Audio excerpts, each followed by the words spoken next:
Hello everyone, reporting today for Fun Robotics Network. I'm Abhas, and with me here today is Team 15996, BrickBot from Romania.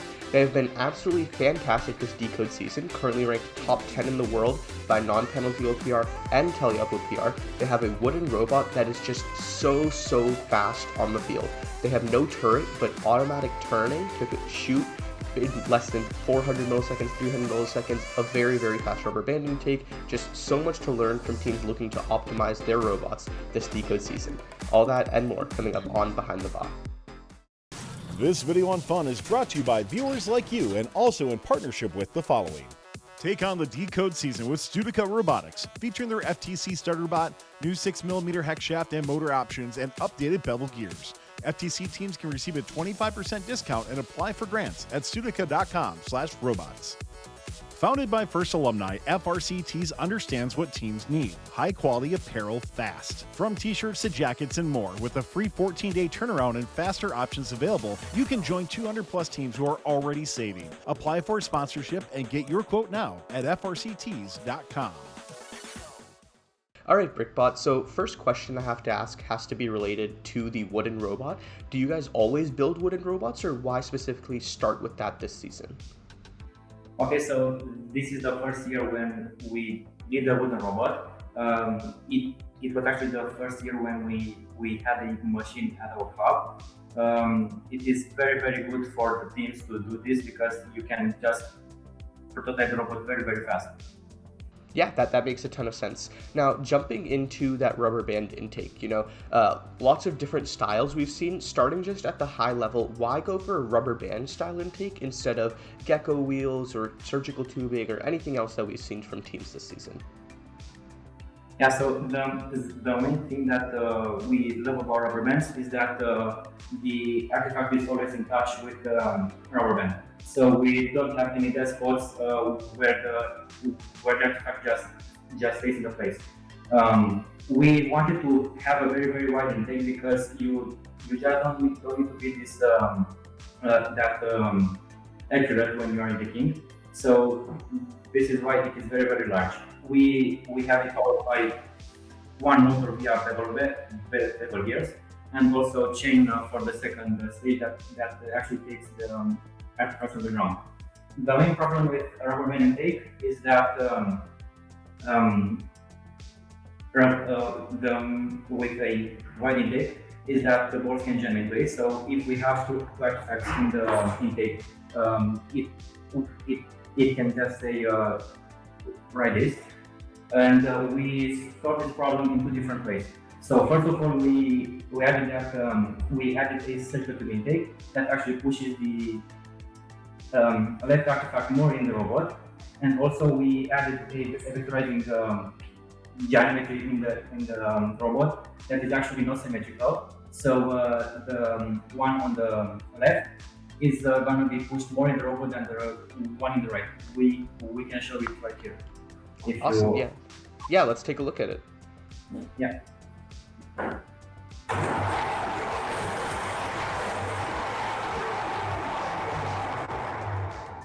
Yeah, that's fantastic. That's super effective. Now, talking a little bit about the actuation, what diameter is that big spoke or wheel you guys have the rubber bands on? Effectively, how large are those rubber band diameters? These are just rubber bands from. I think that the part that holds the rubber band has around 110 millimeters. We just thought that this is the best option because if you have a higher diameter, the speed will be higher, so we can intake the artifacts faster. And are you using a 1620 RPM motor? What motor are you using to power the intake? We are using a 150 RPM. Okay, 1150, got it. Yeah. Yeah, and then I see, do you guys have another set of rubber bands inside the robot? Is that what you're using there, or are you using something else? I feel like I haven't seen many teams using two stages. Or we have two stages of the intake. So we have the first one that is larger to have more speed, so we can hit the artifact better. And the second one just is there to always have the rubber banding contact with an artifact, so we don't have any dead spots in the robot. It happened to us many times, so it is not very good. I see. Now, while we're in there, I see a gecko wheel you guys have. Walk me through how you use that for your uptake or your transfer. Yeah, we wanted to have two motors for the intake. The first one is for the intake and the second one is actually in the robot. You can see it from up here. We have a separate motor that is the same RPM. That means a gecko wheel that is that is over there, just to index the artifacts into the flywheel. Got it. And so from a software perspective, I feel like teams have tried a lot of different things to make sure the artifacts don't go too early into their shooter. Was this an issue you guys had? And if so, how did you address it? Yeah, so we did have this exact problem when we would intake the artifacts. If there were three stacked on top of each other, it would go into the shooter. So because we had a separate motor at the indexer, we could just reverse the indexer. So whenever we're not shooting the artifact, we have a small power that reverses the indexer, so the balls don't get into the shooter. Okay, and so is this how the artifacts are stored inside your robot when you're holding 3 and you're on your way to shoot, or are they stored like even further inside the robot? This is pretty much the same position that we have before the shooting thing. Okay, because the reason I ask is you guys have like such fast rapid fire shooting, and so I was just wondering how you're able to shoot so quickly, all 3 artifacts. It's just like 200 milliseconds, 300 milliseconds, it's so fast. Yeah, so when we get to the shooting part, we press a button and the indexer just releases a bit, and we also action the intake, and they get lined up and they just shoot very fast. So we ease up the indexer right before we shoot. Okay, got it. That makes sense. And so no other servos needed for that whole intake path. The only servo is for the hood. Is that correct? We have no servos on the intake. Okay. We one of the hood, but that's the hood. Got it. Now, talking about the shooter, from a hardware side first, I see you guys have a very custom shooter, I would say, compared to like other teams. I see the great grip retread, and it looks like you have some big weights and stuff. Walk me through everything that's going on there. So we want to have this robot very customizable. The flywheel is just made out of PLA, and we have it on great grip retread from Limelight. The flywheel is, I think, 110 millimeters, and the compression on the flywheel is actually 8 millimeters.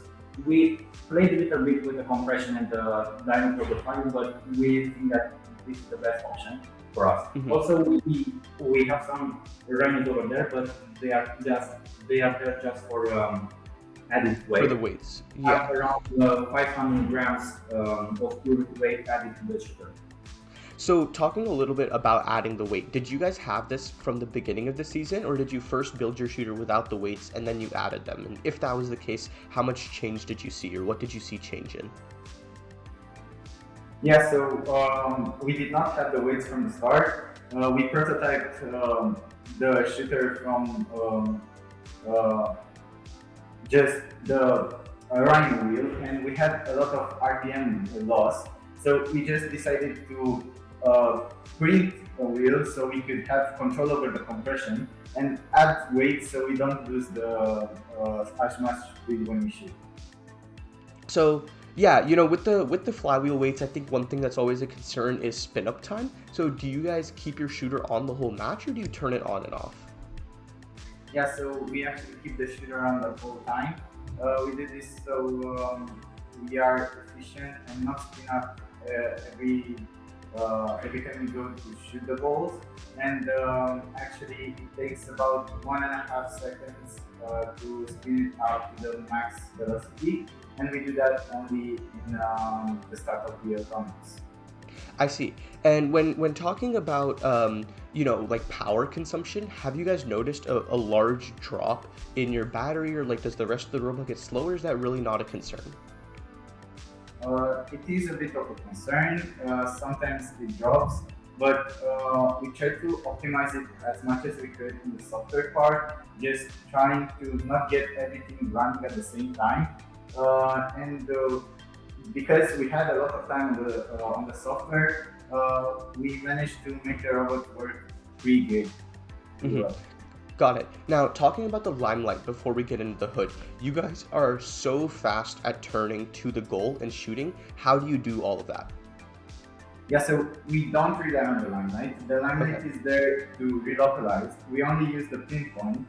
And after the autonomous period is done, when we have a good view of the A3 tag, we just relocalize, and from there the pinpoint is on. Now, from the pinpoint perspective, then, how are you able to turn so quickly and reach the goal position? So we just take the position and we did some trigonometry to find the desired angle, and we run a PAD to lock on the specific angle. Got it.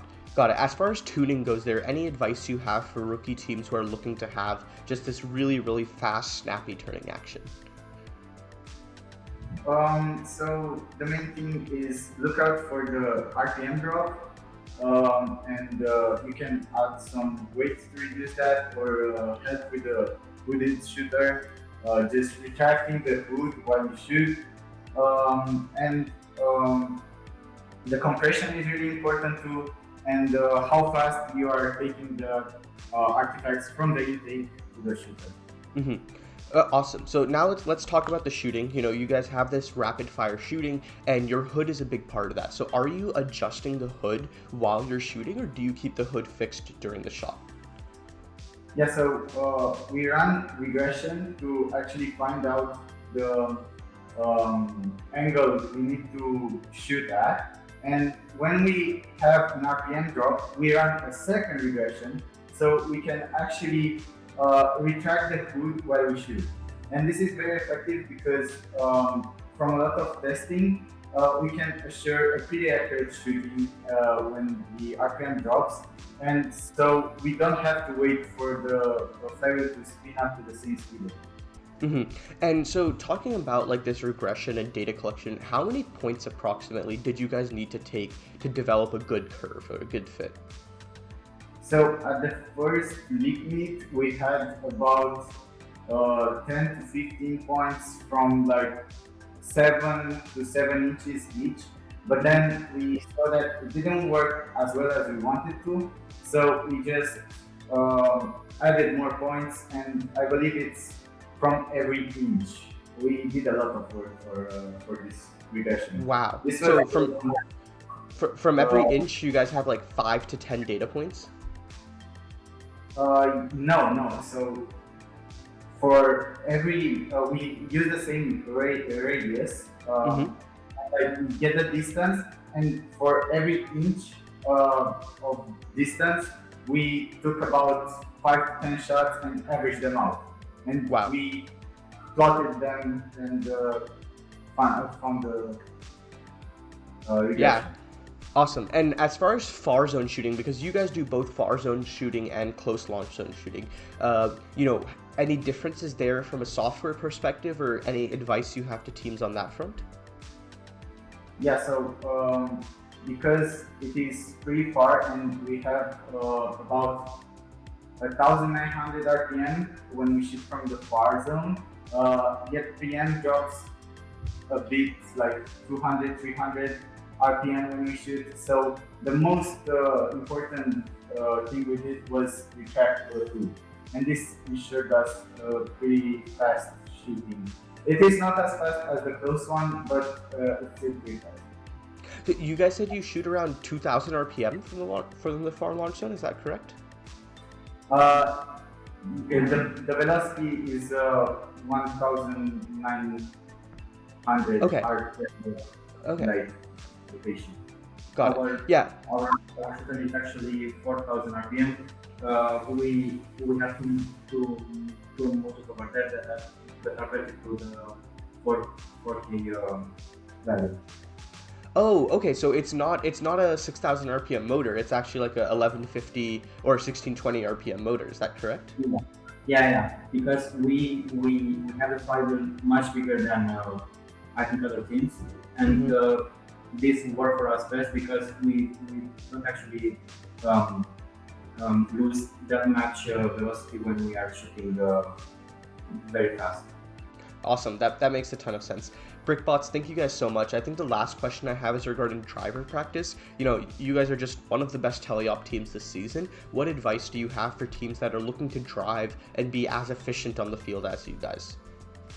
So the main advice, I'm the driver. The main advice I would give is just have the robot finished relatively fast as you can, and just play with it as much as you can.